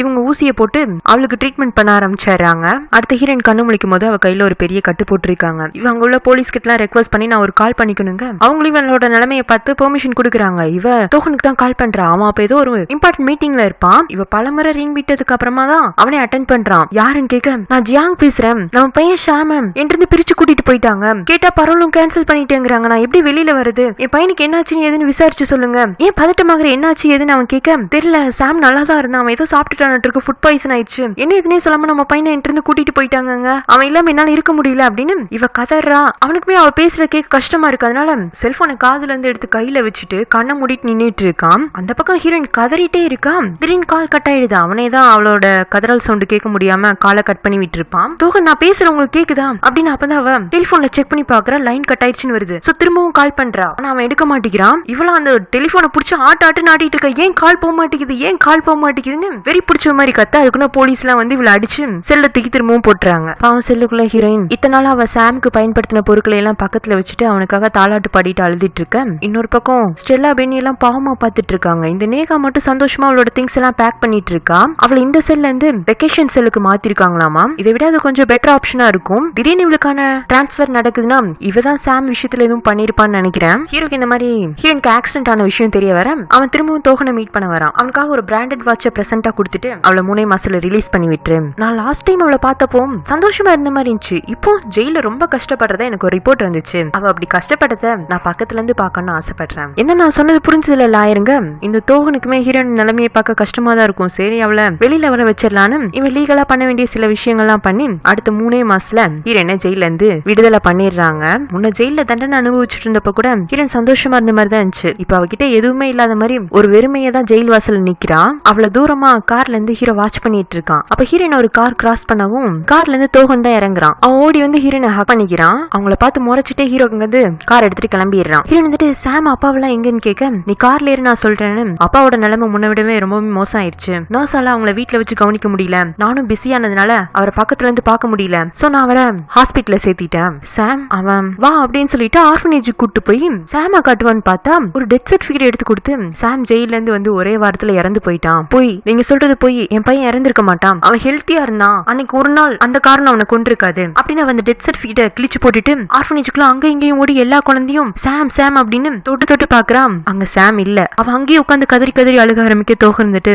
சாரி ஜியாங், நான் உன்ட்ட முதலே சொல்லியிருந்திருக்கணும், இருந்தாலும் சாம் இல்லன்னு தெரிஞ்சா உன்னால தாங்கிக்க முடியாதுன்னு தான் உன்ட்ட இந்த உண்மை இத்தனால மறைச்சு வச்சிருந்தேன் அப்படின்னு ஒரு ரிவர் சைடு அவளை கூட்டிட்டு வந்து இங்கதான் சாமோட அஸ்தியை கரைச்சேங்கிறான். கடவுளை இதுக்கு நான் செத்தே போயிருந்திருக்கலாமே நினைச்சு அவ அங்கேயே உட்காந்து பைத்தியக்காரி மாதிரி அழுதுட்டு ஆத்தையே வெறிச்சு பார்த்துட்டு இருக்கா. இந்த தோகனும் என்ன பண்றேன்னு தெரியாம பக்கத்துலதான் நிக்கிறான். இந்நேரம் ஜியாங்க்கு சாம் இறந்து போயிட்டாங்கிற விஷயம் தெரிய வந்திருக்கும். சாம ஜியாங்கிட்ட இருந்து பிரிச்சு ஆர்ஃபனேஜுக்கு கொண்டு வந்தப்போ அவனுக்கு உடம்பு சரியில்லைன்னு நம்ம பையன் சொன்னான்ல, நீ கூட அவனை போய் பார்த்துட்டு வந்த, ஆனா என்னால நம்ம பேரனை கடைசி வரைக்கும் பார்க்க முடியாமையே போயிடுச்சு அப்படின்னு ஃபீல் பண்ண அம்மா எங்கேயோ வெறிச்சு பார்த்துட்டு என்ன பண்றது எல்லாம் விதிங்கிறாங்க.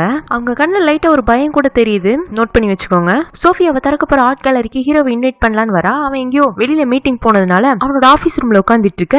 ஆப்போசிட்ல ஏதோ ஒரு ஃபைல் இருக்கு. ஓபன் பண்ணி பார்த்தா இவன் ஹீரோனை சந்திச்ச காலத்துல இருந்து அவ வாழ்க்கையில் நடந்த எல்லா விஷயத்தையுமே அதுல ஸ்டோர் பண்ணி வச்சிருக்கான். இவளுக்கு படிக்க படிக்க அதிர்ச்சியா இருக்கு. அப்ப ஹீரோ அவசரமா வந்து அவ கையில இருந்து ஃபைல புடுங்க, என்ன மின்ஹியூக் இதெல்லாம், நீ இன்னமும் இந்த பிரச்சனையை விடலையா? நான் சொன்ன மாதிரி உனக்கு சுஜி மேல இருந்தது காதலே கிடையாது, அது ஒரு வகையான அப்சஷன். சரி, அது என்னமோ இருந்துட்டு போகுது, இருந்தாலும் என் சுஜி என்கிட்ட இல்ல, அது காரணமானவங்க நான் எப்படி சும்மா விட முடியும்? எது சுஜி இல்லாம போனதுக்கு இந்த ஃபைல்ல இருக்கிற பொண்ணு காரணங்கிறியா? கிடையாது, நீதான் காரணம். உன்னால நீ லவ் பண்ண பொண்ண பொறுப்பேத்துக்க முடியல, அதனாலதான் அவ கடைசி வரைக்கும் ஓடி ஒளிஞ்சு வாழ்ந்துட்டு இருந்தா. நீ எல்லா தப்பையும் பண்ணிட்டு அந்த தப்ப வேற ஒருத்தர் மேல போட பாக்காத அப்படின்னு அவ திட்டி விட்டு போயிடுறா. சில சமயம் இந்த சோஃபி பேசுறது கொஞ்சம் ஓவரா இருந்தாலும் உண்மையத்தான் சொல்றா. அதுல ஹீரோ ஒரு மாதிரி டிஸ்டர்ப் ஆயிட்டு அவனோட அசிஸ்டன்ட் கூப்பிட்டு ஹீரோனோட வீட்டு வாசல்ல வந்து நிக்கிறான். நான் இதெல்லாம் எதுக்கு பண்ணிட்டு இருக்கேன்னு நீ நினைக்கிறேங்க? தெரியல சார், உங்க மனசுல இருக்கிறத நான் எப்படி ஜட்ஜ் பண்ண முடியும்? சோஃபி சொன்ன மாதிரி சுஜி மேல எனக்கு காதல் இல்ல, வெறும் அப்சஷன். ஒருவேளை அந்த அப்சஷன் இந்த பொண்ணு மேல டிரான்ஸ்பர் ஆயிருச்சோ? சரி, இப்ப அவ என்ன பண்ணிட்டு இருக்காங்க? பாஸ், கடைசியா எனக்கு கிடைச்ச தகவல் படி அந்த பொண்ணு நேத்திக்கு லாயர் கூட சேர்ந்து அவங்க பையனை பக்கக்க ஆர்ஃபனேஜ் போயிருக்காங்க. அங்க அவங்க பையன் இல்லன்னு தெரிஞ்சதும் வருத்தமா வீட்டுக்கு வந்தவங்க தான் இன்னும் வெளியில வரலன்னு சொல்லவும், குழந்தை இறந்த வருத்தம் அவளுக்கு இருக்கதானே செய்யும். நானும் கூட சுஜியும் இந்த உலகத்துல பறக்காத என் குழந்தைக்காகவும் வருத்தப்பட்டேன்ல அப்படின்னு இவன் ஃபீல் பண்ணவும் ஹீரன் வீட்டுக்குள்ள இருந்து வரா. பாஸ், அவங்க வந்துட்டாங்கன்னு சொல்ல, ஆமா வந்துட்டான்னு சொல்லிட்டு இவன் அவளை பார்த்தா ஹீரன் எங்கேயோ பார்த்துட்டு ரோட்ல போயிட்டு இருக்கா. சோய் அவளை ஃபாலோ பண்ணுங்க. ஹீரன் பக்கத்துல உள்ள ஒரு டிபார்ட்மெண்டல் ஸ்டோருக்கு தான் வந்திருப்பா. இவனும் இறங்கி அவ பின்னாடியே போறான். ஏதாச்சும் பேசலாம்னா என்ன பேசுன்னு தெரியல. இப்ப அவ ஜெயில இருந்து விடுதலை ஆயிட்டேன்னு சந்தோஷமா இருந்தானா, நீ அப்படி எல்லாம் சந்தோஷப்பட முடியாது, உனக்கு நான் இருக்கேன், உன்னை நான் சந்தோஷமா இருக்க விட மாட்டேன்னு வில்லத்தனமா ஏதாச்சும் பேசலாம்னா அவகிட்ட இருக்கிறது என்ன எமோஷனே இவனால புரிஞ்சுக்க முடியல. சோ எப்படி அப்ரோச் பண்றேனே தெரியாம அவ பின்னாடி நிக்கிறான், அவ சைட்ல நிக்கிறான். அவளாம் ஒவ்வொரு ரேக்கா போயிட்டு கேக் செய்யறதுக்கான பொருள் எல்லாம் எடுத்து கையில வச்சுக்கிறான். ட்ராலிய கூட எடுத்துட்டு வரலைங்க, மொத்தமா கையில எல்லா பொருளையும் அள்ளிட்டு கடை விட்டு கிளம்ப போற சமயத்துல ஹீரோ போய் இப்பவாச்சும் ஏதாச்சும் பேசலான்னு ஆப்போசிட்ல நிப்பானா. இவளா அவனை போய் மோதிடுறா. பொருள் வேற கீழே விழுந்துருமா. சோ கீழே விழுந்ததெல்லாம் இவ குனிஞ்சு எடுத்துட்டு இருக்க. என்ன இவளை பைத்தியமாக்கலான்னு பார்த்தா இவளே பைத்தியமா இருக்காளேன்னு பாவம் இவனுமே கூட சேர்ந்து கீழே விழுந்த பொருளை எடுத்து அவ கையில குடுக்கற மாதிரி ஆகி போயிடுது. அவளும் தேங்க்ஸ் சொல்றதுக்காக தலையாட்ட சப்ஸ்டியூட் அப்படின்னு இவன் ஏதோ சொல்ல வருவானா. அவ பில் கவுண்டர்ல பில்ல போட்டுட்டு வீட்டுக்கு போயிடுறா. கொஞ்ச நேரத்துல நல்ல கேக்கா செஞ்சுட்டு திரும்பவும் எங்கேயோ நடக்க ஆரம்பிச்சிடுறா. இவனும் கார் எடுத்துட்டே பின்னாடி ஃபாலோ பண்ணி போனா சாமோட அஸ்தியை கரைச்சதா சொன்ன அந்த ஆத்தங்கரையில சாம்காக தான் கேக் செஞ்சு கொண்டு வந்திருப்பா. சாரிடா சாம், இந்த உலகத்திலேயே மோசமான அம்மானா நான் தான். அந்த ஜெயில கூட எனக்கு சந்தோஷத்தை கொடுக்கறதுக்காக நீ என் கூட இருந்த, ஆனா நீ கஷ்டப்படும் போது அம்மா உன் பக்கத்துல இல்லாம போயிட்டேன். நீ எவ்வளவு வலி வேதனையில அழுது புரண்டிருப்ப. அம்மாவால அந்த சமயத்துல உன்னை ஹக் பண்ணி பக்கத்துல கூட வச்சுக்க முடியாம போயிருச்சுல. நீ என்ன தேடிட்டே இருந்திருப்ப. அம்மா உன்னை ஏமாத்தினதான ஃபீல் பண்ணிருப்பேன். ஆமாடா, அம்மா உன்னை ஏமாத்திட்டேன் அப்படின்னு அழுதுட்டே அந்த கேக் பக்கத்துல படுத்துறா. படுத்துட்டு சாம், வானத்துல நிறைய ஸ்டார்ஸ் தெரியுதுடா. நம்ம எப்பவும் பாக்குறத விட நிறைய ஸ்டார்ஸ் இருக்கு, ஆனா நீ இல்ல. உன் கைய பிடிச்சிட்டு ஸ்டார்ஸ் எல்லாம் காட்டலாம்னு நினைச்சனே, இப்ப என்ன பண்றதுன்னு தெரியாம அவ அங்க இருக்கிற மண்ணெல்லாம் கையில எழுதி வச்சுக்கிறா. அதை கெட்டியா பிடிச்சுக்கிற. ஏதோ அந்த மண்ணுல சாம் தான் இருக்கிற மாதிரி நினைச்சிட்டு கார்ல இருந்து இதெல்லாம் பாக்குற ஹீரோக்கு அழகியே வந்துருமாட்டு இருக்கு. அவன் கார் எடுத்துட்டு ரிட்டர்ன் ஆயிடுறான். அடுத்த நாள் ஹீரோ தோகனை கூப்பிட்டு, ஜியாங் என்ன பண்ணிட்டு இருக்கான்னு உனக்கு தெரியுமாங்க? ஏன் எப்ப பார்த்தாலும் ஜியாங் ஜியாங்னு அவளை டார்ச்சர் பண்ண நினைக்கிறீங்க? ஒரு தப்பு பண்ணாதான் அதுக்கான தண்டனை அனுபவிச்சுட்டா அவளுக்கான லைஃப் அவ பீஸ்ஃபுல்லா வாழட்டும் அப்படின்னு இவன் டென்ஷன் ஆக, என்ன லாயர் ஃப்ரெண்ட் திடீர்னு ரொம்ப உணர்ச்சி வசப்படுறீங்க? நீங்க சொன்னீங்களே ஜியாங் பீஸ்ஃபுல்லான லைஃப் வாழட்டும்னு, அந்த லைஃப அவ 3 மாசத்துக்கு முன்னாடியே வாழ்ந்திருக்கலாம். நீங்க மட்டும் அவளோட பரவலை கேன்சல் பண்ணாம இருந்திருந்தீங்கன்னா. சோஃபி கரெக்டா தான் சொன்னா. நம்ம செஞ்ச தப்ப நம்ம ஏத்துக்கிறதை விட அதை அடுத்தவங்க மேல போடுறது ரொம்ப ஈஸின்னு. சரி, இன்னைக்கு நைட் நீங்க யார பார்க்க போறீங்க? நான் என்ன பண்றேன், ஏது பண்றேன், யார பார்க்க போறேங்கிறதெல்லாம் என்னோட பர்சனல் விஷயம். அதை உங்கள்கிட்ட சொல்லணும் அவசியம் இல்ல. என்ன திடீர்னு பர்சனல்ங்கிற? இத்தனை காலமா நம்ம 2 ஃப்ரெண்ட்ஸ் மாதிரி பழகணும். எனக்காக நீ எவ்வளவு உதவி பண்ணிருக்க. கடைசியில் நீ யார மீட் பண்ண போறேன்னு கூட என்கிட்ட சொல்ல மாட்டியா? அப்ப லாயர் கிட்ட ஏதோ சீக்ரெட் இருக்கிற மாதிரி இருக்கு அப்படின்னு ஹீரோ விளையாட்டா கேட்க தோகன் அதிர்ச்சியாகவும், சரி பரவாயில்ல விடுங்க தோகன், சீக்ரெட்டை நீங்களா சொல்றதை பாக்குறத விட நானா கண்டுபிடிச்சேன்னா ஃபன்னாவும் இன்ட்ரெஸ்டிங்காவும் இருக்குல்ல, நான் பாத்துக்கிறேன், நீங்க போலான்றான். இந்த தோகனுக்கா ஒரு மாதிரி எரிச்சலா இருக்கு. இவன் பெரிய பணக்காரன் அப்படிங்கறனால நம்மள எப்பனாலும் கூப்பிட்டு அவன் காரியத்தை சாதிச்சுக்கிறதுக்காக நம்மள யூஸ் பண்ணிக்கிறாங்கிற மாதிரி ஃபீல் ஆகுது. ஏதாச்சும் ஒரு விதத்துல இவனுக்கு திருப்பி கொடுக்கணும். அதுக்கு சரியான ஆள் சோஃபி தான் முடிவு பண்றான். இங்க ஹீரோயின் ஹாஸ்பிட்டல் இருக்கிற அவங்க அப்பா பார்க்க போறா. இனிமே எங்க அப்பாவை நானே பாத்துக்கிறேன்னு அங்கிருந்து அவரை கூட்டிட்டு வந்துடுறா. ஹீரோயினை பார்க்கவும் ஒரு மாதிரி புத்திஸ்வாதினம் இல்லாத அப்பா இப்ப தெளிவாவே பேசுறாரு. என்ன அவரோட ஆக்டிவிட்டிஸ் மட்டும் குழந்தைத்தனமா இருக்கு. இவ பேசலாம் புரிஞ்சுக்கிட்டு ரொம்ப அமைதியா நடந்துக்கிறாரு. இதுதான் அன்பு இருந்தாதான் எல்லாமே மாத்த முடியும். ஏதோ கடமையன்னு செஞ்சுட்டு இருந்தோம்னா எதையுமே மாத்த முடியாது. அந்த கடமையை தான் தோகன் காட்டிட்டு இருந்தான். அப்புறம் ஹீரோயின் பேக்கரி எல்லாம் கொஞ்சம் கிளீன் பண்ணி வச்சுட்டு அப்ப நான் என்னோட பழைய ஃப்ரெண்ட்ஸ் எல்லாம் மீட் பண்ணி எனக்கு ஏதாச்சும் வேலை கிடைக்குமான்னு பாத்துட்டு வரேன், நீங்க அது வரைக்கும் பத்திரமா இருங்க, நான் சமைச்சதெல்லாம் டயத்துக்கு எடுத்து சாப்பிட்டுக்கோங்கன்னு சொல்ல அவரும் சரிங்கிறாரு. இவ அவளோட டோல்கேட்ல வேலை செஞ்ச ஃப்ரெண்ட்ஸ் எல்லாம் மீட் பண்ண வரா. அங்க ஒரு ஆன்டி தான் இருக்காங்க. அவங்க இருந்துட்டு வாமா இப்படி இருக்க, உன்னோட நிலைமையை கேள்விப்பட்ட ரொம்பவுமே வருத்தமா இருந்துச்சு. ஆன்டி மேரி எங்கன்னு கேட்க, நீ ஜெயிலுக்கு போன கொஞ்ச நாள்லயே அவ இங்க வேலை விட்டுட்டு வேற ஏதோ ஒரு ஹோட்டல்ல அவளுக்கு வேலை கிடைச்சதா சொல்லிட்டு போனா. நான் வேண்டா அவளோட கான்டாக்ட் நம்பர் கொடுக்குறேன், நீ பேசி பாருன்னு சொல்லவும் ஹீரோனும் சரி நம்பர் வாங்கிக்கிறா. இவ்வளவு சின்ன சின்ன டிபார்ட்மெண்டல் ஸ்டோர் ரெஸ்டாரண்ட்ல எல்லாம் போய் வேலை கேட்கிறா. இத்தனால எங்க வேலை பார்த்துட்டு இருந்தீங்கன்னு கேட்கவும் நான் ஜெயில இருந்தேன்னு சொல்றாளா. அவங்க வாசல் வரைக்கும் வந்து போமா உனக்குலாம் வேலை இல்லைன்னு அனுப்பிச்சு வச்சிடுறாங்க. அதை கேட்டு ஹீரோனுக்கு பெருசா அழுகு கூட வரல. ஏன்னா சாம் இறந்ததை நினைச்சு அவன் முழுசா அழுது தீத்துட்டா. நாள் ஃபுல்லா வேலை தேடி களைச்சு போய் கடைசியா சுஜியோட அம்மாவை பார்க்க போறா. தான் பொண்ணு கொன்னவே தன்னை தேடி வந்துட்டான்னு தெரிய வரவும் அவங்க ஒரு வாளி தண்ணியை கொண்டு வந்து ஹீரோயின் மேல ஊத்தி விட்டு நீ மன்னிப்பு கேட்கனால என் பொண்ணு எனக்கு திரும்பி கிடைச்சிருவாளா, போ இங்க இருந்து அப்படின்னு சுஜியை நினைச்சு அவங்களும் வாசலே உட்கார்ந்து அழுக. இவ்வளவு அந்த நனைஞ்ச துணியோடய அங்கேயே உட்காந்து மன்னிச்சிருங்கன்னு அவங்கள்ட்ட கெஞ்சிட்டு இருக்கா. தப்பு பண்ணவன் ஜாலியா பச்சோந்தி மாதிரி ஒவ்வொரு நேரமும் ஒவ்வொரு மாதிரி சுத்திட்டு இருக்கான். இவன் நிலைமை தான் ரொம்ப மோசமா இருக்குங்க. அப்படியே ஹீரோயின் வீடு வரவும் ஹீரோனோட அப்பா கையில தோகன் ஏதோ ஒண்ணு மாட்டி விட்டிட்டு இருப்பான். என்ன எதுன்னு கேட்க, நீதான் இனிமே உங்க அப்பா உன் கூட வச்சுக்க போறேன்ட்டல்ல, நீயும் வேலை தேடிட்டு இருக்க, அவர் எதுவும் மிஸ் ஆயிட்டாருன்னா இந்த பிரேஸ்லெட்ல இருக்கிற அவரோட ஐடி இன்ஃபர்மேஷனை பார்த்து நமக்கு இன்ஃபார்ம் பண்ணுவாங்க, ஒரு சேஃப்டிக்கு இருக்கட்டும் தான் இதை மாட்டி விடுறேன்னு பிரேஸ்லெட் அப்பாவோட கையில மாட்டி விட்டுட்டு, ஆமா நீ என்ன நனைஞ்சு போயிருக்க, தெரியாம கீழே விழுந்துட்டேன், சரி நான் குளிச்சுட்டு வந்துடுறேன்னு சொல்லிட்டு இவ குளிச்சுட்டு பெட்ரூமுக்கு வரவும் அங்க ஆல்ரெடி தோகன் உட்காந்துட்டு இருப்பான். ஏன் நீங்க இன்னும் போகலையான்னு சொல்லிட்டு இவ அவனுக்கு எதுக்காப்புல உட்காந்து தலையை தொத்திட்டு இருப்பாளா. அவன் இவளையே பார்த்துட்டு இருந்துட்டு டக்குன்னு அவளை கிஸ் பண்ண ஆரம்பிச்சிடுறான். அவன் வேண்டான்னு ஸ்டாப் பண்ண அவனை கிஸ் பண்ணிட்டே இருந்தவன் அவளோட ஷர்ட் பட்டனை கழட்ட போகவும் ஹீரோயின் ஷர்ட்டை கெட்டியா புடிச்சுக்கிறான். இவன் அவ கையை விலக்கி விட்டுட்டு பட்டனை கழட்டிட்டு அப்படியே கழுத்துக்கிட்ட கிஸ் பண்ணிட்டு இருப்பானா. அப்படியே அதிர்ச்சி ஆயிடுறான். ஏன்னா ஹீரோனுக்கு அந்த ஃபயர் ஆக்சிடென்ட்ல ஷோல்டர் ஃபுல்லா காயமாயிருக்குள்ள, இப்ப அது அப்படியே தழும்பா பார்க்கவே அகோரமா இருக்கு. இவன் அதிர்ச்சியில என்னாச்சுங்க, ஒன்னாகல, இப்ப இங்க வலிக்க கூட இல்ல, என்னால எதுவும் ஃபீல் பண்ண முடியலங்கிறா. சாரி ஜியாங்க, நீங்க எதுக்கு சாரி கேக்குறீங்க, இது என்னோட அஜாக்கிரதையினால நடந்த ஒரு விபத்து, நான் இப்ப கம்ப்ளீட்லி ஓகே. கொஞ்ச நேரத்துக்கு முன்னாடி ரொமான்டிக்கா அவகிட்ட நெருங்கி இருந்திருப்பான்ல, இப்ப அவனோட பார்வையில பரிதாபம் தான் தெரியுது. அது ஹீரோனுக்கு ஒரு மாதிரி இருக்கு. சரி நீங்க போங்க எனக்கு தூக்கம் வருதுன்னு சொல்ல அவனும் திரும்பவும் சாரி கேட்டு எழுந்து போயிடுறான். இருந்தாலும் அவளோட அந்த ஷோல்டர் கிட்ட அந்த காயம் பார்த்திருப்பான்ல, அது அவனை ரொம்பவே டிஸ்டர்ப் பண்ணுது. அதோட வீட்டுக்கு வர அம்மாவா, என்னடா இன்னைக்கு அந்த ஜியாங் வீட்டுக்கு தான் போயிட்டு வரையா, நான் கூட எங்க சாம வச்சு நீங்க ரெண்டு பேரும் சேர்ந்துருவீங்களோன்னு ஆரம்பத்துல பயந்துட்டு இருந்தேன். இப்ப சாமும் உங்க வாழ்க்கையில இல்ல. ஜியாங் தப்பு செஞ்சுட்டு ஜெயிலுக்கு போயிட்டு வந்தவ அது அவ தலையெழுத்து அவ அனுபவிச்சுட்டு போறான். நீ எதுக்கிட்ட அவங்க கஷ்டத்துல உன்ன போய் நுழைச்சுக்கிற,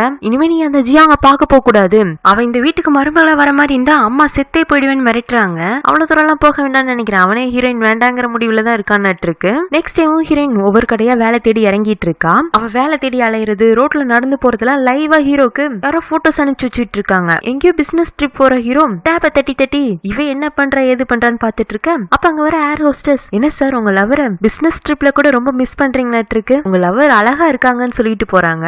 லவரா அப்படின்னு நினைச்சிட்டு அவன் சிரிக்க ஆரம்பிக்கிறவன் அப்பதான் ஹீரோனோட போட்டோவை ஜூம் பண்ணி பாப்பான். அழகா தான் இருக்கிற மாதிரி இருக்கு. அப்படியே அடுத்தடுத்த போட்டோஸ் பார்க்கும்போது அவ தோகனை மீட் பண்ண போட்டோஸ் இருக்கும். இன்னும் இவங்களுக்குள்ள லவ் போயிட்டு இருக்கா. டெஸ்ட் வச்சிடலாமா அப்படின்ட்டு அவன் அசிஸ்டன்ட் சோய் கால் பண்ணி ஜியாங் எங்க இருக்கான்னு கேட்க, பஸ் இப்ப தான் ஒரு கடையில வேலை கேட்டு போறாங்க, நீ நான் சொல்ற மாதிரி செய்யன்னு சொல்லவும் அசிஸ்டன்ட் 2 ஹீரோயின் கால் பண்ணி, மேடம் நீங்க வேலை தேடிட்டு இருக்கதா எம்ப்ளாய்மெண்ட் ஏஜென்சில பதிவு செஞ்சிருந்தீங்க, 2 நாள் கழிச்சு ஆர்ட் எக்ஸிபிஷன்ல ஒரு பார்ட் டைம் ஒர்க் இருக்கு வரீங்களான்னு கேட்க, இவ்வளவு வரேன்னு சொல்லி அட்ரஸ் வாங்கிக்கிறா. அடுத்த ஹீரோ ஃபாரின்ல இருந்து ரிட்டர்ன் ஆனதும் தோகனை கூப்பிட்டு, என் ஃபியான்சியோட ஆர்ட் எக்ஸிபிஷன் கே ஹோட்டல்ல தான் நடக்குது, கே ஹோட்டல் ஹீரோட நிர்வாகத்துக்கு கீழ தான் வருது, உங்களை அதுக்கு இன்வைட் பண்றேன், மறக்காம வந்துருங்க. என்னைய எதுக்கு கூப்பிடுறீங்க, உங்களுக்கு தான் பெருசா பாப்புலர் ஆகுறது விஐபியோட கான்டாக்ட்ஸ் கிடைக்கிறதுலாம் ரொம்ப பிடிக்கும்ல, சும்மா வாங்க லாயர் ஃப்ரெண்ட், வந்தீங்கன்னா உங்களோட தொடர்பை விரிவுபடுத்திக்கலாம்னு சொல்லவும் அவனுக்கு போலாமா போக வேண்டாமான்னு யோசனையா இருக்கும். ஆனா கூட வேலை செய்யறவன் தான் இது ஒரு நல்ல ஆப்பர்ச்சுனிட்டி மிஸ் பண்ணிடாத அப்படின்னு அவன் அனுப்பிச்சு வைக்கிறான். ஹீரோயின் ஆர்ட் எக்ஸிபிஷனுக்காக அட்ரஸ் எல்லாம் தேடி பிடிச்சு கே ஹோட்டலுக்கு தான் வரா. அங்க வந்து அவளுக்கு அதிர்ச்சி. ஏன்னா தன்னோட ஃப்ரெண்டு மேரியே பாக்குறா. மேரி நீ எங்க, நானும் இங்கதான் வேலை செய்யறேன், இன்னைக்கு ஆர்ட் எக்ஸிபிஷன்ல அதுக்காக இது ஸ்பெஷல் யூனிஃபார்ம், நீ நானும் பார்ட் டைமுக்கு தான் வந்திருக்கேன்னு சொல்ல ஃப்ரெண்ட்ஸ் 2 பேருக்கும் ரொம்ப சந்தோஷம். 2 பேரும் வளன்னு பேசிட்டே எக்ஸிபிஷன் எக்ஸிபிஷன்ல உள்ள ஒர்க் எல்லாம் பண்ணிட்டு இருக்காங்க. ஜெயில இருந்து வந்ததுக்கு அப்புறமா தோஹன் கிட்ட பேசினதை விட மேரி கூட பேசுறது ஹீரோனுக்கு சந்தோஷமா இருக்கு. அப்படியே பழைய ஜியாங்க பார்த்த மாதிரி கூட இருக்கும். அந்த நேரம் பார்த்து தோஹன் அங்க வந்தாரானா இவன் என்ன இங்க பண்றாங்கிற மாதிரி யோசிச்சுட்டு இருக்கவும் அப்ப ஹீரோவும் சோஃபியும் வேற உள்ள பேர என்டர் ஆவாங்களா. இவன் இவள இங்க பார்த்தானா பிரச்சனை ஆயிடுமேனு இவன் அவசரமா ஹீரோனை தனியா கூட்டிட்டு போய் நீ எதுக்கு இங்க வந்த, நான் வேலை தேடிட்டு இருக்கேன்னு சொன்னேன்ல, இங்க பார்ட் டைம்க்கு என்ன கூப்பிட்டு இருந்தாங்க. ஜியாங் இனிமே நீ எங்க வேலைக்கு போறதா இருந்தாலும் என்கிட்ட சொல்லிட்டு தான் போகணும். இங்க என்னோட ஃப்ரெண்ட்ஸ் எல்லாம் வருவாங்க, நீயும் நானும் இங்க ஒன்னா இருந்தோம்னா அது தப்பா போறதுக்கு வாய்ப்பு இருக்கு. எனக்கு சொல்றதுக்கே கஷ்டமா தான் இருக்கு. நீ இங்க இருந்து போயிடுறியா, நான் உனக்கு வேற நல்ல இடத்துல வேலை வாங்கி தரேங்க. ஹீரோனுக்கு லைட்டா புரிய ஆரம்பிக்குது. நேத்திக்கு அந்த காயத்தை பார்த்து பரிதாபப்பட்டான். இப்போ எல்லாரும் முன்னாடியும் இவ தெரிஞ்சவன் காட்டிக்கிறக்கே சங்கடப்படுறவன் கண்டிப்பா நாளைக்கு லவர்னு இன்ட்ரோடியூஸ் பண்ணி வைக்க போறது இல்ல. இருந்தாலும் அவன் முன்னாடி பரிதாபத்தெல்லாம் தேடிக்காம இவ சிரிச்சுட்டே சரி நீங்க சொன்னா கரெக்டா தான் இருக்கும், பரவாயில்ல இந்த வேலை இல்லைன்னா வேற ஒரு வேலை பாத்துக்கலாம் அப்படின்னு இவ காயப்படாத மாதிரி காட்டிட்டு அங்க இருந்து வந்துடுறா. இப்படி இவங்க ரெண்டு பேரும் ஒன்னா போறத சோஃபி மட்டும் பாத்திருப்பா. யார் அந்த பொண்ணு, அவர் என்ன அந்த பொண்ணு கூட அவ்வளவு க்ளோஸா போறாருன்னு அவ நோட் பண்ணிட்டு தோஹன் கிட்ட வந்து நீங்க ஒரு பொண்ணு கூட ரொம்ப க்ளோஸா போனது பார்த்தேன், அந்த பொண்ணுக்கு உங்களுக்கு என்ன சம்பந்தங்க, சும்மா தெரிஞ்ச பொண்ணு அவ்வளவுதாங்கிறான். அப்ப ஹீரோ இடையில புகுந்து நான் சொன்னல லாயர் இங்க வந்தீங்கன்னா உங்களுக்கு நிறைய கான்டாக்ட்ஸ் கிடைக்கும்னு, ஃப்ரீயா இருங்க, எக்ஸிபிஷன் என்ஜாய் பண்ணுங்க அப்படின்னு அவன் யாரையோ தேடுற மாதிரி இருக்கு. ஹீரோனை தான் இவங்க ரெண்டு பேரும் மீட் பண்ணும் போது மத்தவங்க முன்னாடி எல்லாம் எப்படி ரியாக்ட் பண்ணிக்க போறாங்க அப்படின்னு பாக்கணுங்கிறதுக்காக தான் அவன் ஒரு செட்டப் பண்ணி வச்சிருந்திருப்பான். இந்த தோகன் தான் முன்னெச்சரிக்கையா ஹீரோன் அனுப்பிச்சு வச்சிட்டான்ல. இந்த சோஃபி ஒன்னு ஹீரோ கிட்ட நீங்களும் தான் இந்த பார்ட்டில ஃபுல்லா இருங்க, நான் உங்களுக்கு இந்த பார்ட்டியோட முடிவுல ஒண்ணு குடுக்கணுங்கிறான். பாருடா என்ன சோஃபி சர்ப்ரைஸா, அதெல்லாம் தாங்காது, நீ இப்பவே எனக்கு குடுக்கறத குடுத்துரு, இல்ல நீ வெயிட் பண்ணு, இந்த பார்ட்டியோட முடிவுல நான் எதை குடுக்க விரும்புறேன்னு நீ தெரிஞ்சுக்குவேங்கிறா. ஆர்ட் எக்ஸிபிஷனும் நிறைவுக்கு வந்துருது. கடைசியா சோஃபி ஸ்டேஜ்ல ஏறி ஒரு பேட்டி கொடுத்துட்டு இருக்கா. ஹீரோவும் இந்த பக்கமும் அந்த பக்கமும் இந்த ஜியாங் என்ன வேலைக்கு கூப்பிட்டும் வரவே இல்லைன்னு அவன் அசிஸ்டன்ட் கூப்பிட்டு விசாரிக்க அவன் ஏதோ ரகசியமா ஹீரோட காதுக்குள்ள சொல்லவும் அவன் எஞ்சி போயிடுறான். அப்போ சோஃபி ஸ்டேஜ்ல ஹீரோ தான் முன்னாடி இருக்குதான்னு நினைச்சிட்டு ஒரு பாட்டு பாட போறதா சொல்லிட்டு கண்ணை மூடிட்டு ஃபீல் பண்ணி ஒரு லவ் சாங் பாட ஆரம்பிச்சிடுறா. சாங் பாடி முடிச்சதும் ஹீரோ பார்த்து ப்ரொபோஸ் பண்ணலான்னு கண்ணை திறந்தா அங்க ஹீரோ இல்ல தோகன் தான் இருக்கான். அவளுக்கு கண்ணெல்லாம் கலங்க ஆரம்பிச்சிருது. இருந்தாலும் கண்ட்ரோல் பண்ணிட்டு பார்ட்டிக்கு வந்த எல்லாருக்கும் நன்றின்னு சொல்லிட்டு கூட்டம் எல்லாம் கலைஞ்சு போனதுக்கு அப்புறமா ஓரமா உட்காந்து அழுக ஆரம்பிச்சிடுறா. தோகன் ரொம்ப நேரமா அழுகிறத பாத்துட்டு இருந்துட்டு கர்ச்சிஃப் நீட்டுறான். நீங்க எப்படி நான் அழுகிறத பாக்குறதுக்கு வந்தீங்களா இல்ல அனுதாபப்பட வந்தீங்களாங்க, ரெண்டும் தான், முதல்ல கண்ணீரை தொடச்சுக்கோங்கன்னு சொல்லிட்டு நீங்க நல்லா பாடுனீங்க, ஆனா நீங்க யாருக்காக பாடணும்னு நினைச்சீங்களோ அதை அவர் கேட்கறதுக்கு டைம் இல்ல அப்படின்னு அவன் சொல்லவும் எப்பவும் இல்லாம சோஃபிக்கு இன்னைக்கு அழுக அதுவாட்டுக்கு வருது. இவன் உடனே உங்களுக்காக யார் அழுக மாட்டாங்களோ அவங்களுக்காக நீங்க கண்ணீர் சிந்துறது உங்களை நீங்களே கீழே இறக்கிக்கிறதுக்கு சமம், கண்ணீரை வேஸ்ட் பண்ணாதீங்கன்னு அட்வைஸ் பண்ணிட்டு போறான். இதத்தான் சைத்தான் வேதம் ஓதுறதும்பாங்க. ஹீரோ அவசரமா எதுக்கு எக்ஸிபிஷன்ல இருந்து கிளம்பி இருப்பானா. இங்க தனியா பேக்கரியில இருக்கிற ஹீரோயினை ஒரு 4 கடன்காரனுங்க வந்து மிரட்ட ஆரம்பிச்சிருப்பாங்க. ஏமா நீ ஜெயிலுக்கு போனா உங்க அப்பன்காரனை ரொம்ப நாளா காணும், அதனால அந்த ஆள் மண்டையை போட்டுட்டான்னு நாங்களும் கொடுத்த கடனை திருப்பி கேட்காம வந்தா நீ பழையபடி பேக்கரியை தொடச்சு புதுப்பிச்சு வச்சிருக்க, ஆனா கடனை கொடுக்கணும்னு நினைக்கல அப்படின்னு அங்குள்ள பொருட்களை எல்லாம் தள்ளி விட்டுறாங்க. ஹீரோயின் அவங்களை எல்லாம் தடுத்து நிப்பாட்டவும் அவளையும் புடிச்சு தள்ளி விட்டுட்டு ஒரு கண்ணாடி பாட்டில தூக்கி எறியலான்னு போவாங்க. இவ அவசரமா போய் அந்த பாட்டில எடுத்துடுறா. அது என்னன்னா இவ அன்னைக்கு சாம நினைச்சு ஆத்தங்கரையில இருந்து மண்ணை லீட்டு வந்திருப்பாள்ல, அதுதான். பாடுறா பைத்தியம், காசை கிட்ட வெறும் மண்ணை வச்சுட்டு நம்ம கிட்ட ஜாலாக்கு பண்ணிட்டு இருக்குன்னு இவங்க ஹீரோயின் கையில இருந்து பாட்டில புடிங்க உடைக்கலான்னு பாப்பாங்களா. இவ குடுக்க முடியாதுன்னு அந்த பாட்டில கட்டி புடிச்சிட்டு உட்காந்துட்டு இருக்க. அவனுங்க இவ்வளவு முதலே அடிக்க ஆரம்பிச்சாரானுங்க. அதுல ஒருத்தன் ஓங்கி ஹீரோயின் அடிக்க வருவானா, தப்புன்னு வந்து ஹீரோ அவனோட கைய பிடிச்சிடுறான். யாரா நீ அப்படிங்க, இந்த இடத்துக்கு சொந்தக்காரன் அப்படின்னு ஹீரோ அவனோட அசிஸ்டன்ட் கூப்பிட்டு இவனுக்கு 4 பேரையும் வெளியில கூட்டு போய் கணக்கு தீர்த்து விடுங்க. என்ன எங்களை எல்லாம் பார்த்து டம்மி பீஸ் மாதிரி இருக்கா, நாங்கெல்லாம் ரவுடிகடா, பேசி எல்லாம் எங்களை சமாளிக்க முடியாதுன்னு அவனுக்கு ஹீரோ கிட்ட எகிரிட்டு வர ஜோய் அவங்கள 4 சாட் சாத்தி வெளியில கூட்டு போய் அவங்களுக்கு தீக்க வேண்டிய கணக்கெல்லாம் தீத்துறான். ஹீரோனா அதிர்ச்சியா நீங்க எப்படி இங்க வந்தீங்க, இது ஏன் இடம், நான் எப்ப வேண்டாலும் வரலாம், எப்ப வேண்டாலும் இதை இடிக்கலாம், நீங்க பொய் சொல்றீங்க, இந்த இடம் எங்களுக்கு சொந்தமானது, அது முன்ன, ஆனா இது இப்போ எனக்கு சொந்தமான இடம், உனக்கு 1 வாரம் டைம் தரேன், இந்த இடத்தை காலி பண்ணிடு. அவ முடியாதுன்னு சொல்ல வாழ வேண்டிய 2 உயிர்களையே வாழ விடாம காலி பண்ணால் தானே நீ இந்த இடத்தை காலி பண்றது என்ன அவ்வளவு கஷ்டமா, உனக்கு கரெக்டா 7 நாள் தான் டைம், அதுக்குள்ள நீ இடத்த காலி பண்ணல இதை இடிச்சிருவேன் மிரட்டிட்டு போறான். ஹீரோனை மிரட்டிட்டு ஹீரோ கார்ல வந்துட்டு இருக்கும் போது பாஸ் அடுத்து இந்த ஜியாங் என்ன பண்றதுங்க, கொஞ்ச நாளைக்கு அவளை பத்தி எந்த இன்ஃபர்மேஷன் என்கிட்ட வந்து சொல்லாத, அவளை வச்சு எனக்கு என்ன பண்றேனே தெரியல, அவளை டார்ச்சர் பண்ணலான்னு பாக்கும்போது அவ அப்பாவையே என்ன பாக்குறாளா, நான் என்னடா தப்பு செஞ்சேன், என்னையே இப்படி வளைச்சு எல்லாரும் கொடுமைப்படுத்துறீங்கிற மாதிரி இன்னசென்ட்டா பாக்குறா. அவளுக்கு வேலை இல்லைன்னு எல்லா கடையிலயும் துரத்தி விடும் போதுலாம் அவ அவங்களுக்கு சிரிச்சிட்டு நன்றி சொல்லிட்டு வரும்போது எப்படி இந்த மாதிரி நிலைமையில இவ்வளவு சிரிக்க முடியுது அப்படின்னு கோவமா இருக்கு. இதுல அவ லவர் வேற, அவன் காதல் இருக்கா இல்லையான்னு என்ன எப்பவுமே குழப்பத்திலேயே வச்சிருக்கான். போதும் அவ ஜெயில் தண்டனை அனுபவிச்சா அவளை அவ வீட்டுல இருந்தும் காலி பண்ண வைக்க போறோம், அவளை விட்டுருங்கிறான். கடைசியில ஹீரோக்கே ஹீரோனை பார்த்து பரிதாபம் ஆயிடுச்சுங்க. ஹீரோனோட பார்வையில ஒரு இன்னசென்ஸ் தெரியுதுன்னு சொன்னான்ல, அதை தேடி பிடிக்கிறானா என்னங்கறத நெக்ஸ்ட் பார்ட் பார்த்து தெரிஞ்சுக்கலாம். இந்த பாட்டு உங்களுக்கு பிடிச்சிச்சுன்னா லைக் பண்ணுங்க, ஷேர் பண்ணுங்க, மறக்காம சேனலை சப்ஸ்கிரைப் பண்ணி பெல் ஐக்கனை பிரஸ் பண்ணி வச்சுக்கோங்க. Have a nice day. Bye friends.